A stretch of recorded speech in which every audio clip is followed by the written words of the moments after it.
Haemoglobin का काम क्या होता है बॉडी के अंदर? खून को लाल करता है। अरे खून को लाल करके हमको कहाँ जाना है? लाल क्रांति लाना है? नहीं लाना है, पर करना क्या है हीमोग्लोबिन से? वो तो हीमोग्लोबिन लाल है इसलिए खून लाल दिख गया। अगर हीमोग्लोबिन लाल नहीं होता तो हमारा खून लाल नहीं होता। कॉकरोच के ऊपर कभी पैर रखना, बदला भी पूरा हो जाएगा तो तुमको पता चलेगा उसका खून लाल नहीं है, ठीक है, पर उसके अंदर भी कोई ना कोई तो पिगमेंट है। तो हीमोग्लोबिन खून को लाल करने के लिए नहीं है, वहां पे ऑक्सीजन को लेके जाने के लिए। किसके?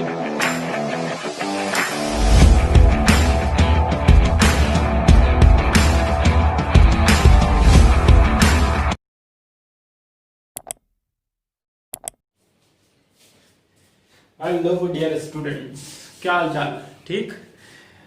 चलो, तो हम बात कर रहे थे जेनेटिक डिसऑर्डर। आज मेरे को पूरा याद है एकदम से कि कहां से क्या पढ़ना है, ठीक है। चलिए, हमने बात कर ली थी जेनेटिक डिसऑर्डर के अंदर क्रोमोसोमल डिसऑर्डर और उसमें भी सेक्स लिंक्ड डिसऑर्डर की बात की थी, ठीक है। आज हमको बात करनी है ऑटोसोमल डिसऑर्डर। ऑटोसोमल डिसऑर्डर,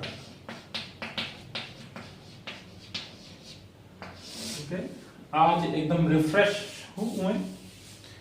ये चाय का कमाल है, ठीक है। हाँ, चाय इज लव। तुम्हारा मेरा लव है अलग। हाँ, अपन चाय को केवल चाय मानते हैं, बाकी और कुछ नहीं मानते, ठीक है। चलिए, तो ऑटोसोमल डिसऑर्डर ऐसे डिसऑर्डर जो ऑटोसोम पर प्रेजेंट जीन में डिफेक्ट की वजह से होते हैं उनको बोला जाता है ऑटोसोमल डिसऑर्डर, ठीक है। अब ऑटोसोमल डिसऑर्डर कौन कौन से पढ़ने, हमने कल चार्ट बनाया था, उसके अंदर सबसे पहला एक डिसऑर्डर पढ़ा था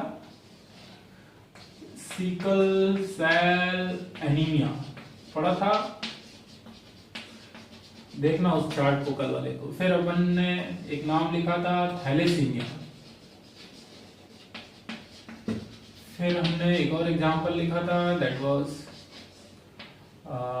फिनाइल कीटोन्यूरिया।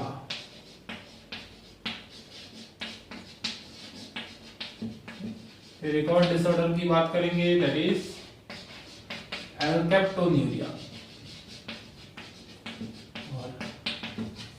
और कोई एल्बिनिज्म, ठीक है। तो एल्बिनिज्म के साथ में at the end cystic fibrosis.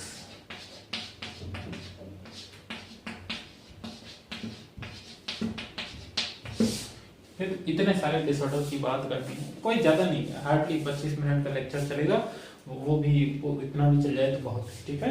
तो सवाल आसान होंगे, इनके ऊपर न्यूमेरिकल कैसे हो सकते हैं, न्यूमेरिकल मतलब वो प्रॉब्लम सॉल्व करने के लिए वो कैसी होगी उनके बारे में पढ़ेंगे, ठीक है। इसको नोट कर लो, फिर अपन एक एक डिसऑर्डर की बात करते हैं।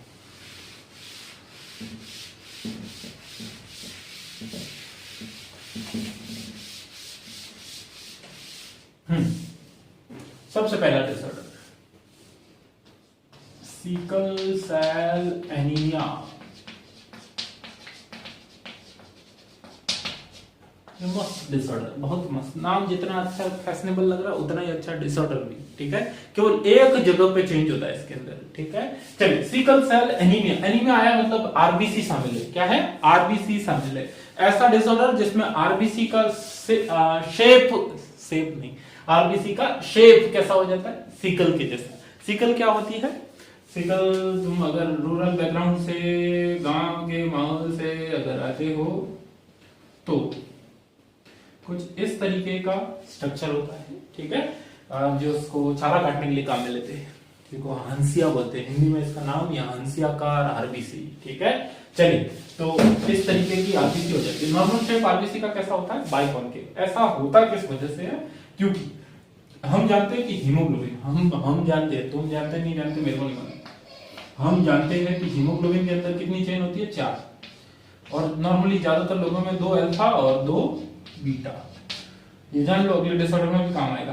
कुछ कुछ एडल्ट के अंदर 93%, 97% के अंदर ऐसी होती है, पर कुछ के अंदर 2 अल्फा 2 डेल्टा चेन होती है 3% लोगों में।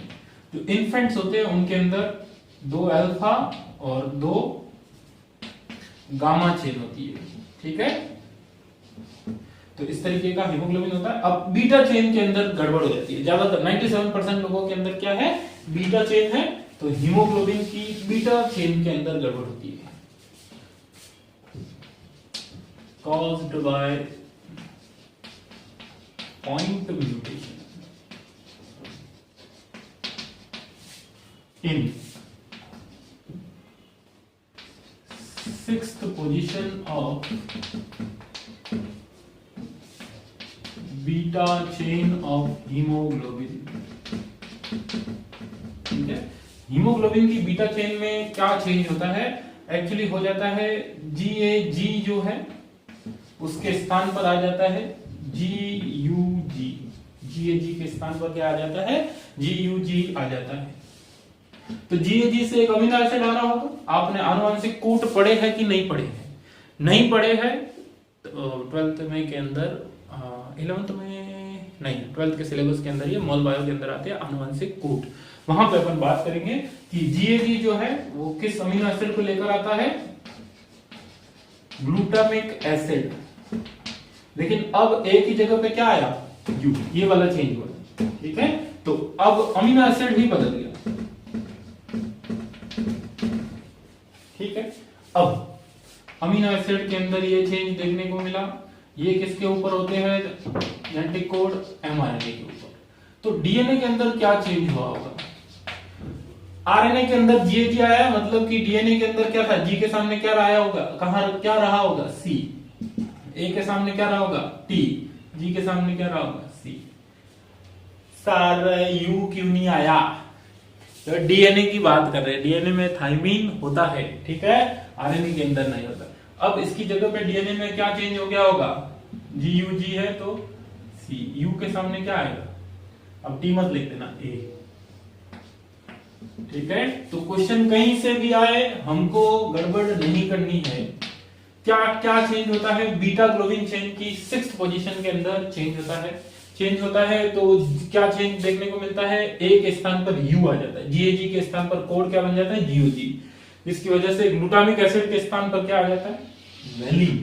ठीक है, तो अगर आरएनए में चेंज हुआ है मतलब डीएनए के अंदर भी चेंज हुआ होगा, तो वहां पे टी के स्थान पर क्या आया था, अपने आप याद रहेगा, बस इसको याद रख लो, बाकी तो अपने आप याद हो जाएगा। ठीक है, तो ये जो हीमोग्लोबिन बन रहा था अभी तक, ये इसके साथ वाला, वो तो नॉर्मल हीमोग्लोबिन था, नॉर्मल हीमोग्लोबिन। ये कैसा हो जाएगा, ऑल्टर्ड या डिफेक्टिव हीमोग्लोबिन।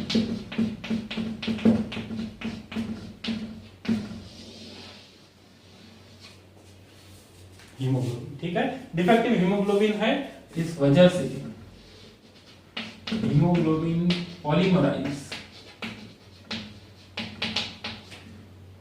अंडर लो ऑक्सीजन। जब ऑक्सीजन की कमी होगी बॉडी के अंदर तो हीमोग्लोबिन क्या हो जाएगा, पॉलीमराइज हो जाएगा, जिसकी वजह से RBC becomes sickle shape. RBC का शेप कैसा हो जाएगा, सिकल शेप की आरबीसी हो जाएगी। ठीक है, तो अब तो कोई दिक्कत ही नहीं, आरबीसी सिकल शेप की हो जाती है, इस वजह से डिजीज हो जाती है सिकल सेल एनीमिया। ठीक है, आरबीसी की अल्टीमेटली लाइसिस हो जाती है, डेथ हो जाएगी, नंबर क्या हो जाएगा, कम पड़ेगा, और आरबीसी की नंबर कम होना ही क्या बोला जाता है, एनीमिया। नोट कीजिए इसको जल्दी से।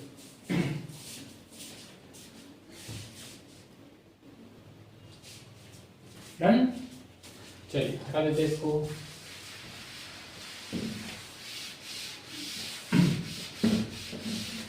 अगर आप नोट नहीं कर रहे कोई मतलब नहीं। ठीक है, चलिए अब जो सिकल सेल एनीमिया है उसके जीन जो है वो एक पेयर ऑफ जीन के थ्रू होता है, जिसके अंदर HBA HBS, ठीक है, दो पॉसिबल एलील है, उसके थ्रू होगा। अगर नॉर्मल हीमोग्लोबिन बन रहा है तो एलील कौन सी है, HB। अगर सिकल सेल एनीमिया वाली या डिफेक्टिव हीमोग्लोबिन बन रहा है तो उसके ऊपर अपन ने लिख दिया S। ठीक है, कोई दिक्कत नहीं है। अब इसके ऊपर क्वेश्चन कैसे होंगे, सपोज करो एक नॉर्मल मैन,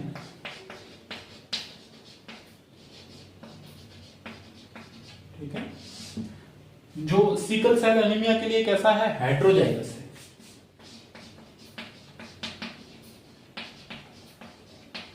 कैसा है, हेट्रोजाइगस। उसकी शादी होती है एक नॉर्मल वुमन से और वो भी हेट्रोजाइगस, वो भी कैसा है, हेट्रोजाइगस। बच्चों में सिकल सेल एनीमिया होने की प्रोबेबिलिटी क्या होगी, इसको भी यहाँ पे लिख लेते हैं हेटेरोजाइगस। ठीक है, अब इधर देखो मेल का जीनोटाइप हमको दिया हुआ ऐसे नॉर्मली दिख रहा है। एक अपन ने कल भी बात की थी कि एक कॉपी अगर डिफेक्टिव है तो डिसऑर्डर नहीं हो रहा है, क्योंकि ये सारे रिसेसिव डिसऑर्डर है। ठीक है, चलिए HBA ये भी। अब यहाँ पर XX XY को तो देखना ही नहीं है। ठीक है, क्यों नहीं देखना है, क्योंकि ऑटोसोमल डिसऑर्डर है, सेक्स लिंक्ड डिसऑर्डर होते हैं तब उनकी बात करते हैं ना बेटा। ठीक है, चलिए तो अब देखो यहां से कितने जीन और वहां से कितने, यहां से जीन क्या सॉरी गैमेट, यहां से दो टाइप के गैमेट, आधे गैमेट जिनमें नॉर्मल हीमोग्लोबिन वाला जीन है या एलील है, और आधे गैमेट जिनमें डिफेक्टिव एलील है। सिमिलरली यहां से भी दो टाइप के एलील।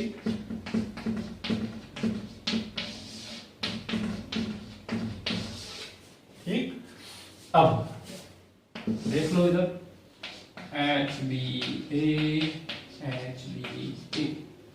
नॉर्मल बच्चा, नॉर्मल बच्चा मतलब अपन डिलीवरी नहीं करवा रहे। ठीक है, कि हाँ नॉर्मल एकदम से डिलीवरी हो गई है, नहीं। हाँ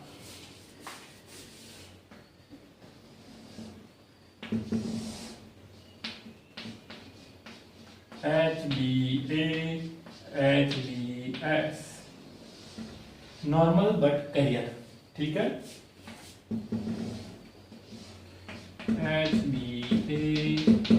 HBS normal but career. Career किसको बोला था कल अपन ने, ऐसा ऑर्गेनिज्म जो खुद तो नॉर्मल है बट अगली जनरेशन में डिजीज को कैरी कर सकता है, that is career. Next HBS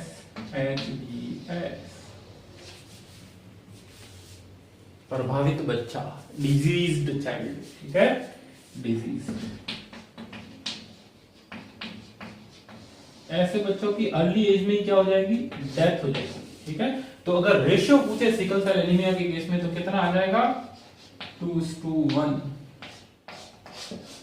ठीक है, क्योंकि उसकी तो डेथ हो जाती है, डिजीज लिख सकते हैं। अब ये इतना कुछ है, तो बात समझ में आई कि किस तरीके से अपन ऑटोसोमल डिसऑर्डर के या सिकल सेल एनीमिया के पर्टिकुलरली सवाल कर सकते हैं। एक और चीज देखा गया है, जो ये ऑर्गेनिज्म है जो नॉर्मल दिख रहे हैं लेकिन जिनके अंदर सिकल सेल एनीमिया वाली एलील है, इनको मलेरिया नहीं होता है। ठीक है, यहां पे लिख सकते हो रेजिस्टेंट टू मलेरिया।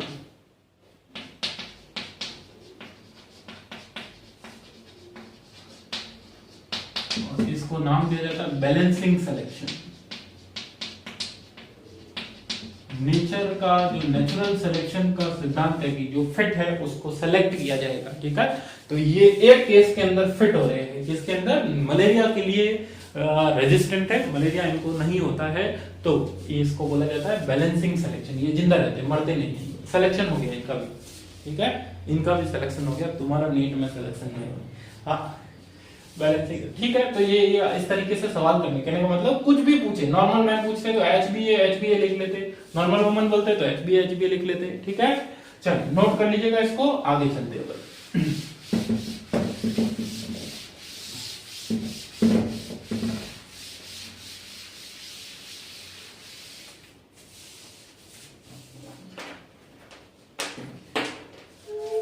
डिसऑर्डर का नाम है थैलासीमिया।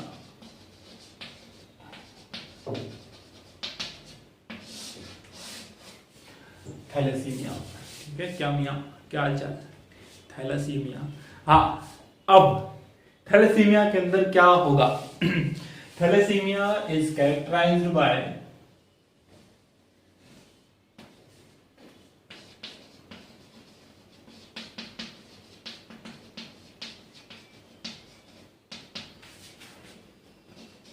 abnormal haemoglobin production. मतलब वहां पे हीमोग्लोबिन के स्ट्रक्चर में गड़बड़ हो गई थी। यहाँ पे हीमोग्लोबिन का जो प्रोडक्शन हो रहा है उसका अमाउंट या तो बहुत कम या बहुत ज्यादा। ठीक है, एबनॉर्मल हीमोग्लोबिन प्रोडक्शन या एबनॉर्मल ग्लोबिन बोल सकते हैं। ठीक है, टू लेस और टू मच ग्लोबिन, इन 4 ग्लोबिन चेन होती है, उसमें से कौन कौन सी अलग अलग हो सकती है, ठीक है। तो 2 टाइप के basically, alpha thalassaemia, beta thalassaemia. Alpha thalassaemia के अंदर क्या होगा, अल्फा चेन लेसर प्रोडक्शन, ठीक है, अल्फा चेन का कम प्रोडक्शन हो रहा है, सो ओनली या बीटा चेन अबंडेंट।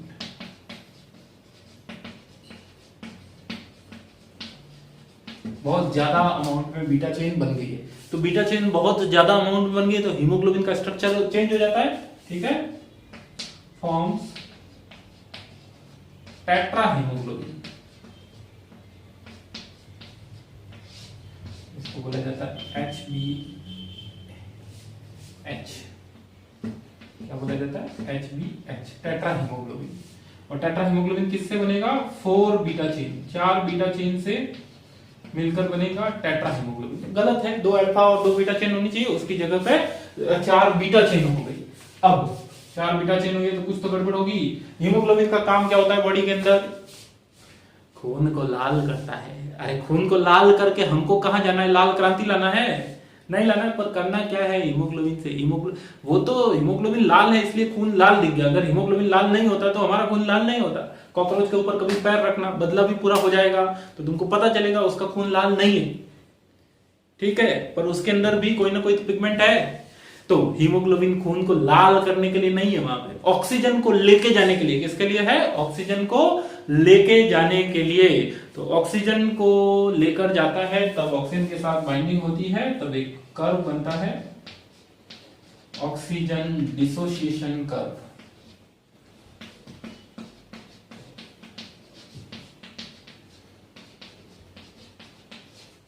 ठीक है। तो डिफेक्टिव हो जाता है या एबनॉर्मल ऑक्सीजन डिसोसिएशन कर्व हो जाता है, ठीक है। बीटा थैलेसीमिया के अंदर बीटा चेन लेस और नॉट एट ऑल, बिल्कुल या तो बहुत कम बनती है या फिर बनेगी ही नहीं, ठीक है। तो कौन ज्यादा होगी, अल्फा चेन ज्यादा हो जाएगी। ऐसा haemoglobin binds with, so hemoglobin binds with RBC membrane and cause lysis।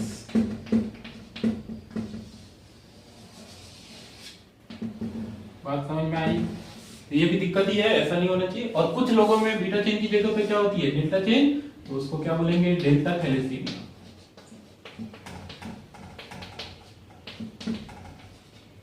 Delta chain की कमी। अब अगर मैं बोलूं कि तुमको सिकल सेल एनीमिया और थैलेसीमिया में क्या फर्क नजर आ रहा है, तो सिकल सेल एनीमिया और थैलेसीमिया में एक फर्क है कि वहां पे हीमोग्लोबिन का स्ट्रक्चर क्वालिटी चेंज हो रही है, यहाँ पे क्वांटिटी चेंज हो रही है, ठीक है। तो sickle cell anaemia is a qualitative, लिख लेना ये, sickle cell anaemia is a qualitative character, जबकि या क्वालिटेटिव डिसऑर्डर, जबकि thalassaemia is a quantitative disorder, ठीक है। बाकी तो सब वो ऑटोसोमल ये भी है, ऑटोसोमल ये भी है, सब सही है, ठीक है। नोट कीजिए जल्दी से।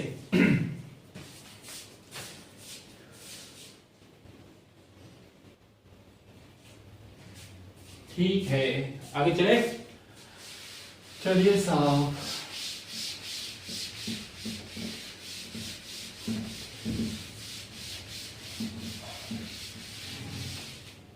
अब मैं तुमको कुछ सवाल करना सिखाता हूँ थैलेसीमिया और ऑटोसोमल डिसऑर्डर के केस में क्या होता है। इधर देखो, रिसेसिव डिसऑर्डर की बात कर रहे हैं।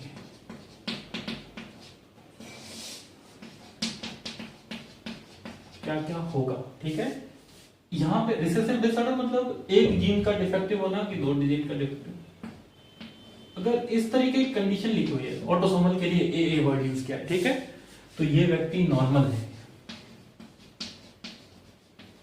ठीक है। ये भी कैसा होगा, नॉर्मल। ठीक है,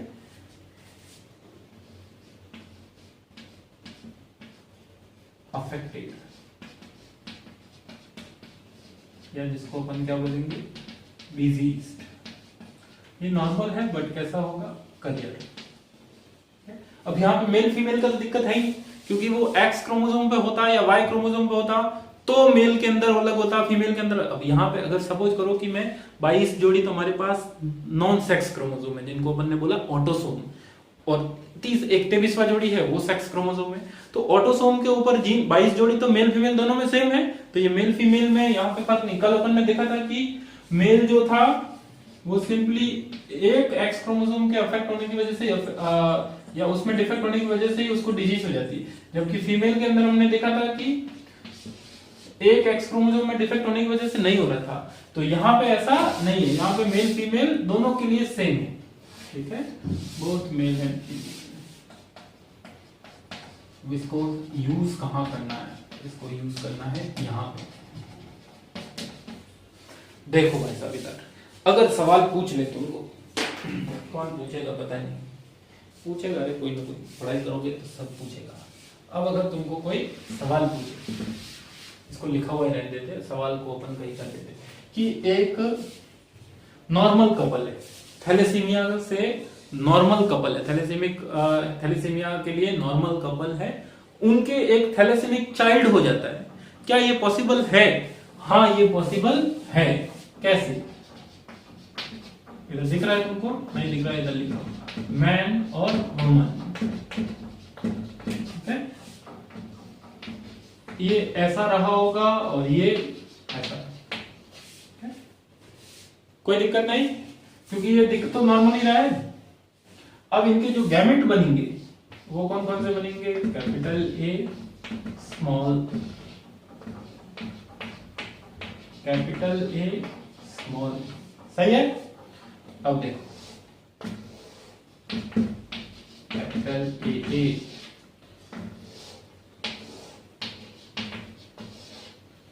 small, capital A small A, small A, इसको डिजीज हो जाएगी, ठीक है। तो एक डिजीज चाइल्ड होने की प्रोबेबिलिटी कितनी है? 25% है, ठीक है। तो 25% भी है तो सही, ठीक है। तो मैन और वुमन नॉर्मल दिख रहे हैं लेकिन वो करियर हो सकते हैं। तो कहने का मतलब, सवाल तुमको अगर पूछे कि इस तरीके का सवाल सॉल्व करना है तो तुम इस तरीके के जीनोटाइप लेकर सॉल्व कर सकते हो। अभी लास्ट में बोलोगे तो एक सवाल और करवा दूंगा, ठीक है। चलो, या अभी कर लेते ना एक सवाल, क्या दिक्कत है, अभी कर लेते।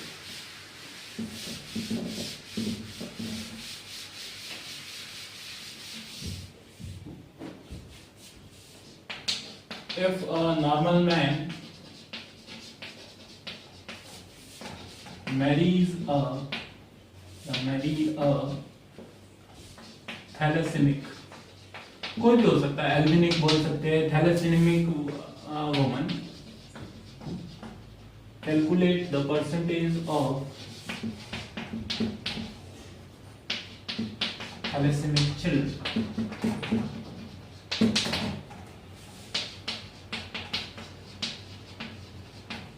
ठीक है, चलिए। अब तो सवाल ने सीधा सीधा लिख लिया है। अब नॉर्मल मैन हेटेरोजाइगस है कि होमोजाइगस, तो सवाल ने कुछ नहीं लिखा है। उसमें तो हमको कंडीशन दी थी कि उनका एक थैलेसेमिक चाइल्ड है, तभी तो अपन दोनों को लिए थे ऐसा। अगर नहीं तो अदरवाइज थैलेसेमिक चाइल्ड होने की पॉसिबिलिटी नहीं थी। यहाँ पे नॉर्मल मैन लिखा है, मतलब नॉर्मल मैन ऐसा, मैन मैरीज अ थैलेसेमिक वुमन, तो थैलेसेमिक वुमन तो ऐसी होगी, सही। इनके जितने भी बच्चे होंगे सब नॉर्मल होंगे, ऑल नॉर्मल, कोई भी अफेक्टेड नहीं होगा। नॉर्मल होंगे लेकिन कैसे होंगे? करियर, ठीक है। तो अफेक्टेड चाइल्ड कितने होंगे? 0%।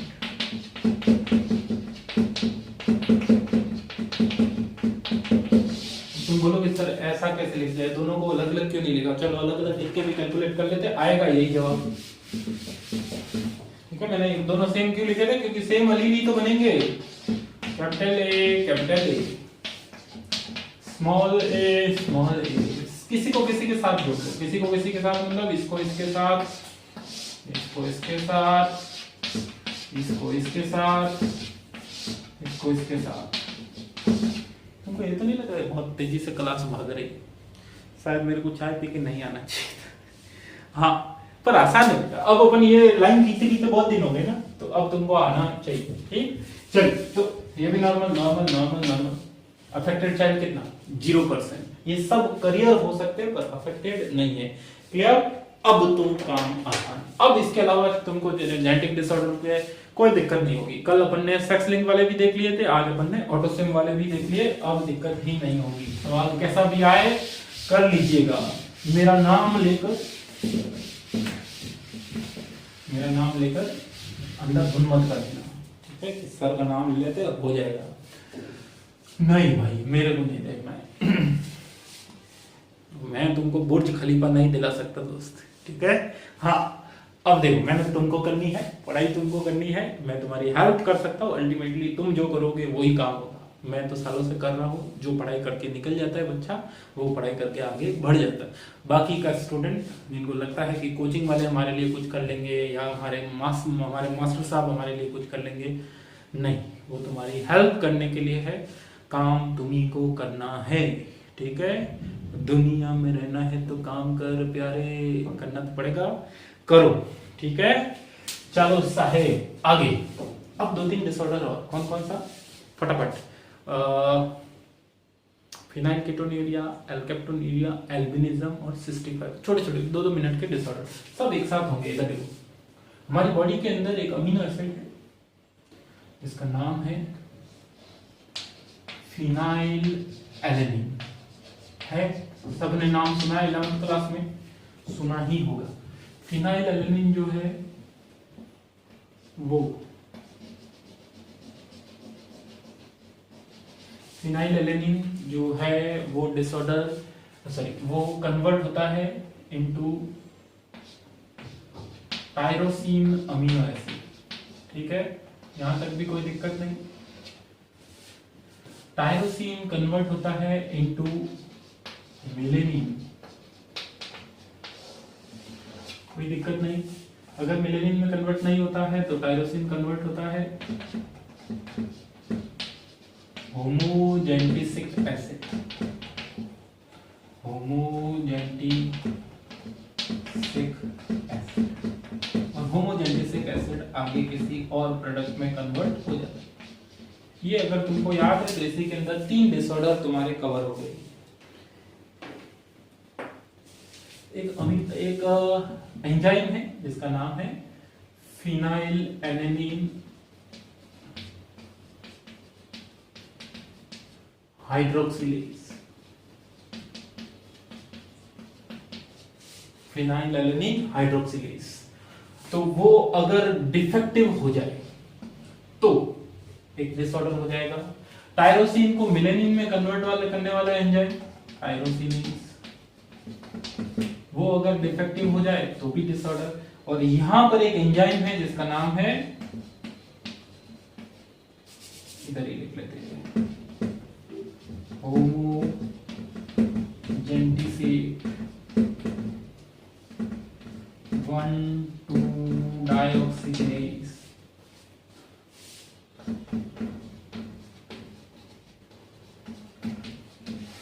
अगर ये डिफेक्टिव हो जाए तो भी डिसऑर्डर होगा। कौन कौन सा डिसऑर्डर है? सपोज करो मैं इसको नाम देता हूं पहला, इसको नाम देता हूं मैं दूसरा, इसको नाम देता हूं मैं तीसरा, ठीक? तो पहला डिसऑर्डर जो है that is phenylketonuria. Phenylketonuria. Second disorder है that is albinism, and third one is alkaptonuria. Sorry, alkaptonuria. एक ही चार्ट के अंदर 3 डिसऑर्डर तुमने कवर कर दिए, ठीक है? अब इनके अंदर होगा क्या क्या दिक्कत? फिनाइल एलेनिन अगर कन्वर्ट नहीं होगा तो बॉडी में फिनाइल एलेनिन इकट्ठा होने लगेगा। फिनाइलएलैनिन क्या होगा, इकट्ठा होगा, और फिनाइलएलैनिन इकट्ठा होगा तो वो अपने कुछ ऐसे डेरिवेटिव में कन्वर्ट होगा, जैसे फिनाइलएलैनिन पायरुविक एसिड, ठीक है, या फिनाइल पायरुविक एसिड, और कोई थोड़ी सी कीटोन बॉडीज बनाएगा जो बॉडी के लिए क्या हो सकती है, टॉक्सिक हो सकती है। तो बॉडी में प्रॉब्लम खासकर ब्रेन को और दूसरे वाइटल ऑर्गन को अफेक्ट कर सकता है। तो फिनाइल कीटोनुरिया के केस में फिनाइलएलैनिन इकट्ठा होता है, किसकी वजह से, ड्यू टू एब्सेंस ऑफ या defect in phenylalanine hydroxylase enzyme. Done. Second one is albinism which is caused due to defect in tyrosinase। Tyrosine में दिक्कत हो जाती है, टायरोसिन का डिफेक्ट प्रोडक्शन हो जाए या टायरोसिनेज नहीं बनी, ठीक है, तो बॉडी के अंदर क्या नहीं बनेगा, मिलेनिन नहीं बनेगा, और मिलेनिन पिगमेंट की तरह काम करता है जो हमारे स्किन के, हेयर के, इवन आई कलर के, जो आई का कलर है उसको डिटरमाइन करता है। तो अगर बिल्कुल पिगमेंट नहीं होगा तो सफेद जैसे जीव बन जाते हैं, एल्बिनो जिनको बोला जाता है। जैसे अपन बोलते हैं सफेद मोर आया या सफेद चूहा आया, वो सफेद बहुत अट्रैक्टिव लग रहा है बट वो डिफेक्टिव है, ठीक है, एल्बिनिक है वो, तो उसके अंदर स्किन कलर बिल्कुल नहीं बनता है। तीसरा क्या है, होमोजेंटिसिटी, alkaptonuria which is caused due to absence of homogentisate 1,2-dioxygenase enzyme। Body में क्या इकट्ठा हो जाएगा, होमोजेंटिसिक एसिड, और होमोजेंटिसिक एसिड और उसके डेरिवेटिव, ठीक है, खासकर एल्केप्टोन, वो यूरिन के साथ एक्सक्रीट आउट होने लगता है। यूरिन के साथ एक्सक्रीट आउट होते ही वो ऑक्सीडाइज होता है, काले कलर का हो जाता है। तो यूरिन का कलर कैसा हो जाता है, ब्लैक रंग का, वो पेट्रोल जैसा। हाँ, तो दिक्कत हो सकती है। और बॉडी के अंदर सबसे बड़ी बात ये एल्केप्टोन और दूसरे कंपाउंड है वो जमा हो जाते हैं किडनी के अंदर और दूसरे ऑर्गन के अंदर, किसकी तरह, स्टोन बनाएंगे, किडनी स्टोन बना सकते हैं, बाकी और जगह पे भी डिपॉजिट हो जाते हैं। तो ये सब कुछ इन डिसऑर्डर के बारे में मैं फटाफट लास्ट में नोट कर लूंगा, तुम भी इसको लिख लीजिएगा, पहले इस चार्ट को बना दो।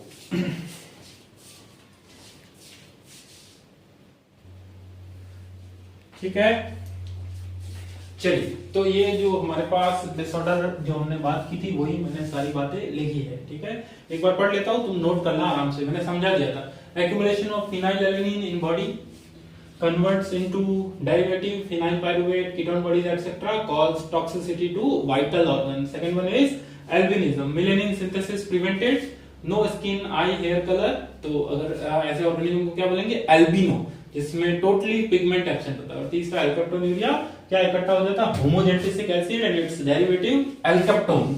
तो वो पहले तो डिपॉजिट होने शुरू होते हैं बॉडी के अंदर, उसकी वजह से प्रॉब्लम, और यूरिन में एक्सक्रीट होते हैं, तो ऑक्सीडेशन हो जाता है एयर के कांटेक्ट में आते ही ऑक्सीडेशन होता है, इसीलिए इसको यूरिन ब्लैक कलर का हो जाता है, ब्लैक यूरिन डिजीज भी बोला जाता है। ठीक है, चलिए लास्ट डिसऑर्डर और है, लास्ट डिसऑर्डर और है जिसको बोल सकते हैं, एक सेकंड रिकॉर्डिंग चेक करना पड़ेगा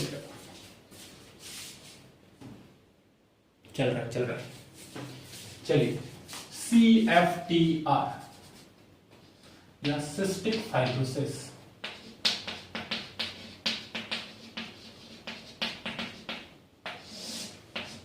ठीक है, सिस्टिक फाइब्रोसिस के केस में क्या होता है, डिफेक्ट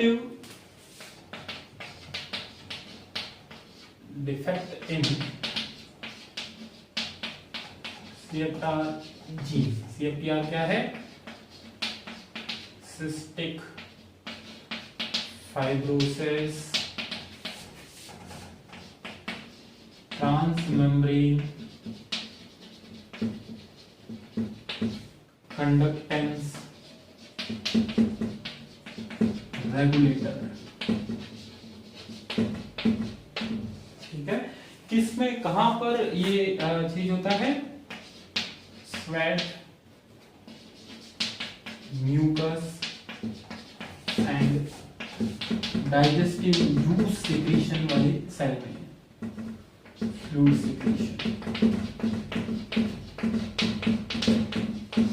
ठीक है, CFTR क्या है, एक ट्रांसमेम्ब्रेन कंडक्टेंस रेगुलेटर, मतलब मेम्ब्रेन के बाहर जो सिक्रीशन हो रहा है या ट्रांसपोर्ट होता है उसको रेगुलेट करने वाला जीन। ठीक है, तो वो ज्यादातर किस जगह पे देखने को मिलता है, इस जगह पे जहां पे स्वेट का सिक्रीशन हो रहा है, म्यूकस का सिक्रीशन, डाइजेस्टिव फ्लूइड का सिक्रीशन होता है। तो अगर इसमें डिफेक्ट आ जाए तो सबसे ज्यादा mostly lungs are affected.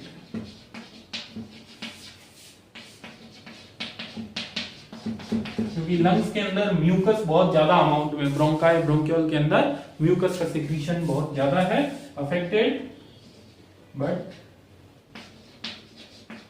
Liver, kidney, pancreas and intestine also affect, उनमें भी फर्क पड़ रहा है। ठीक है, डाइजेस्टिव फ्लूइड इंटेस्टाइन से रिलेटेड आ गया, लीवर वगैरह पैंक्रियाज सिक्रीशन से रिलेटेड है। लास्ट में अगर ज्यादा दिन तक रहे तो क्या होने लगती है, डिफिकल्टी इन ब्रीथिंग,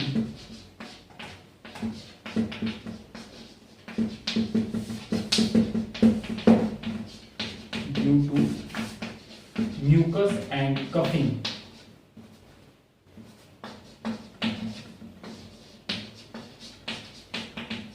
ठीक है, तो आसान है, सीएफटीआर डिफेक्ट हो जाए तो ये सीएफटीआर कहां पे रहता है, इन जगह पे रहता है, स्वेट, म्यूकस, डाइजेस्टिव। अगर सीएफटीआर में डिफेक्ट हो जाए तो क्या दिक्कत होती है, लंग्स अफेक्ट होने लगते हैं और बाकी के ये ऑर्गन लंग्स में अफेक्ट होने की वजह से क्या होगा, डिफिकल्टी इन ब्रीदिंग, म्यूकस ज्यादा हो रहा है, कफिंग हो रही है। ठीक है, तो this is all about autosomal disorder. Clear है बोलो, सिर्फ याद रखना है कि क्या रीजन है और क्या सिम्टम है। क्लियर, चलिए आज की क्लास यहीं पे खत्म करते हैं, तब तक के लिए अलविदा, बाय बाय, कल फिर मिलेंगे, गुड नाइट।